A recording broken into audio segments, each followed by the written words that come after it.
Please welcome to the stage the leader of the staff team that oversees Key Club and all of the Kiwanis service leadership programs, your Chief Programs Officer, John Shertzer.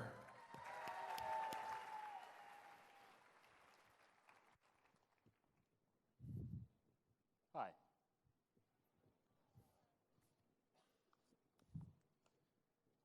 A letter to Frank Vincent, organizer of the very first Key Club in 1925. Dear Mr. Vincent, wherever you may be, I am reading this letter to you from the year 2015 at the International Convention of the organization you founded. We are in the city of Indianapolis, 2,188 miles from Sacramento, our official birthplace. And we are celebrating with our parent organization, your organization as well, Kiwanis International, as they celebrate 100 years. But we shouldn't forget that we have a nice round number to celebrate as well, 90 years. Because of your efforts and the efforts of every member who has ever wore the Key Club pin, including the hundreds I look upon now, we have thrived for 9 decades. And today, we have never been stronger. A lot has changed since you started the very first Key Club in 1925. When you developed this idea, you saw it as a way to mentor young boys in high school to support their career interests. If you were a salesman, you found a young boy who wanted to be a salesman. If you were a doctor, you sought young men wanting to wear white coats someday. If you were a mechanic, you found the boys who couldn't wait to lay a welding bead straight and smooth. You were looking for the boys in the high school who had something extra, those who had a drive and a spirit to do more and be more. To you, these were the key boys, key to the success of their schools and key to the future of their communities. And so you made a club for them, and you called it Key Club. Your Kiwanis Club would mentor them, educate them, open doors for them, and be as important to them as any adult in their lives. I learned a couple of interesting facts about our founding. First, the high school you started in was the second school you approached. The first one turned you down. Their loss. What if you hadn't made that second appointment? What if you had quit at the first sign of failure? I also learned that the very first item on the very first agenda for the very first Key Club was to impeach the president.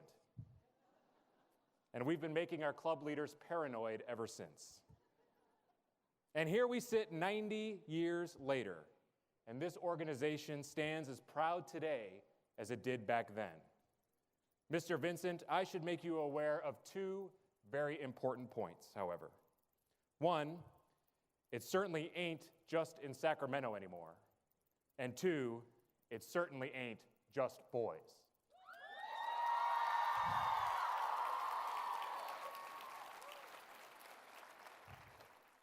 What started with 11 members in that first Key Club has become 270,000 members all over the world.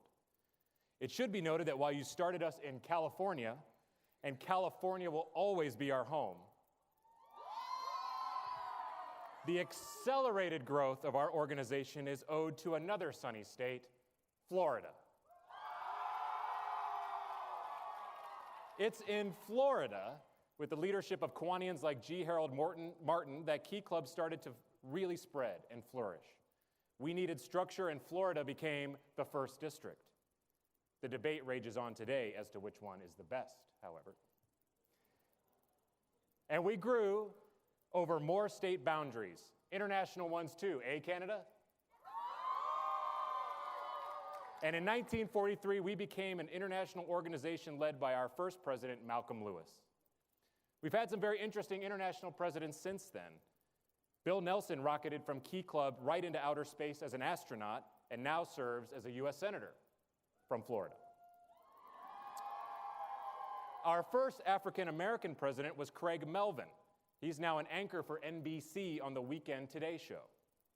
Our president in 1985, John Jordan, was aided in his election by the fact he had a twin brother who no one could tell was different.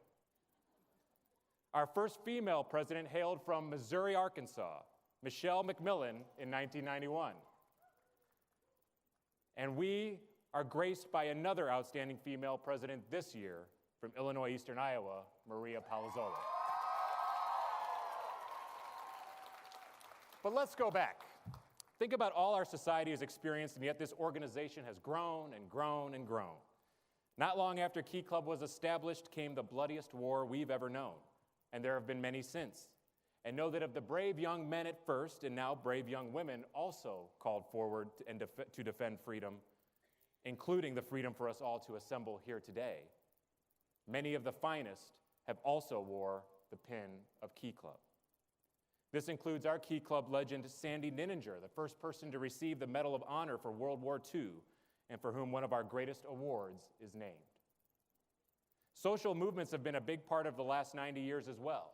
While at times Key Club has been just a rider of these movements along with everyone else, our firm value in inclusiveness has allowed us to move at a faster pace. You should see this room today, Mr. Vincent. You would be so proud. What I see is a rich tapestry of race, ethnicity, economic background, sexual orientation, abilities of all kinds, religions of all kinds, and histories of all kinds, unified by the Key Club pin. You couldn't see a more beautiful sight.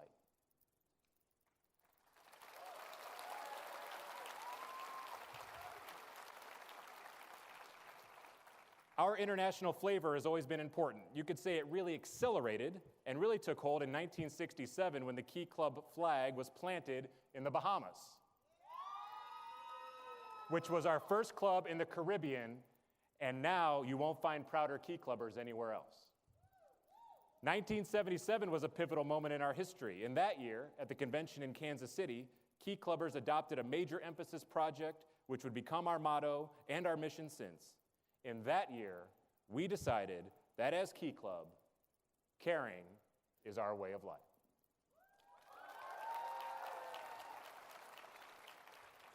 Pop culture has had quite an impact on our world these past 90 years. Key Club has survived some very interesting fashion trends, and I note it continues to do so today.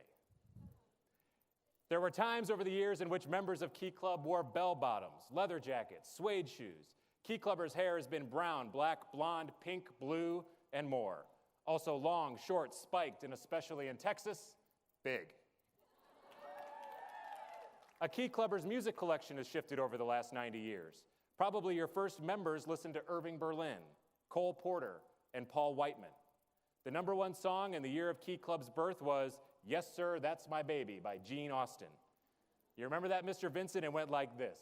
Yes, sir, that's my baby. No, sir, I don't mean maybe. Yes, sir, that's my baby now. And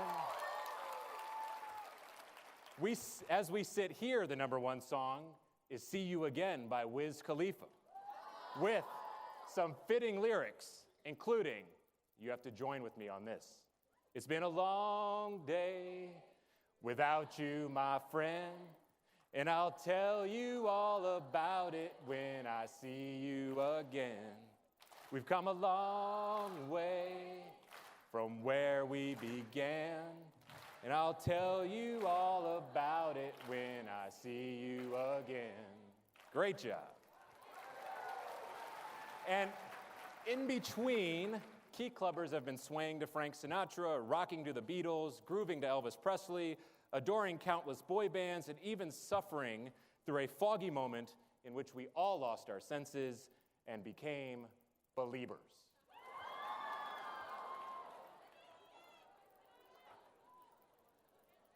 In 1925, Mr. Vincent, you probably went and saw the most popular movie of that year, The Lost World, a movie about a land where dinosaurs still roamed and wreaked havoc. Rest assured, movies where dinosaurs eat people is still a thing in 2015. What we do with our time is different today. High schoolers in 1925 likely had jobs, which many do as well today, but fewer of the nonstop extracurricular activities that dominate our calendars. Even though music preferences have changed, dancing styles have changed, fashions have changed, I'll wager to guess that your Key Clubbers, Mr. Vincent, and the ones in this room today would have been friends and would have found a way to have fun together. Some things you might not understand or recognize: crab hats, moose hats, bee costumes, Cheers about pop, tea, and Wisconsin milk. Teenagers today are as considerate as yours were, but maybe just a teeny bit more feisty. And that's good. Our world won't change without it. The most important thing you need to recognize, Mr. Vincent, is the service legacy this organization has left upon the earth. The millions of hours spent improving schools and communities, the millions of dollars raised for causes and organizations that support the less fortunate, the millions of smiles from the children whose lives have been saved by the efforts of these students and those who came before. In the mid-90s, Key Club helped eradicate iodine deficiency disorder from the globe, which was named one of the greatest health achievements in the history of the world. And now, we are on the cusp of another triumph over maternal and neonatal tetanus.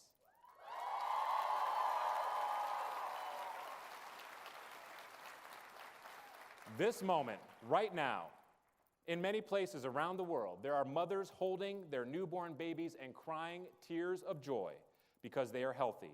These moments were created by the men and women in this room, the ones who have worn the pin throughout time, and the first ones, Mr. Vincent, who wore it thanks to you. But let's be truly honest. The problems our society faces are not so different than the ones you saw 90 years ago. There is still inequity, poverty, injustice, and too many people willing to sit on the couch and complain instead of get on their feet to act. Despite our efforts over these 90 years, it's clear our work is not done. In fact, I'd argue that our work needs to shift somewhat. We can't just be a service organization. Service alleviates suffering, which is valuable and needed. In addition to that, however, we need to be the next great generation that begins to solve the root causes of the suffering. We need to embrace leadership. Our communities don't need any more people who just volunteer when they need to rack up hours. Our communities need answers. They need young people who want to do the heavy lifting. Mr. Vincent, are the people in this room today that next great generation? The ones who realize that a handshake and a look in the eye can create more change than a text message. The ones whose heart for service beats so loudly that it cannot be ignored. The ones who step forward when everyone else seems to be falling back. In Key Club today, we say we do three things: discover our hearts to serve, answer our call to lead, and exercise the courage to engage. And today, there are more of us Key Clubbers than ever before. 250,000 teenagers wear the Key Club pin every year, and more importantly, wear the values of Key Club on their heart. Caring is still our way of life. Mr. Vincent, you gave us this powerful organization, but for as much as we've accomplished over these last 90 years, it's possible that really what it's been about is just a chance to build our wings. And now, it's time to fly. On behalf of a grateful organization, and for the chance to have the next 90 years, Mr. Vincent, thank you.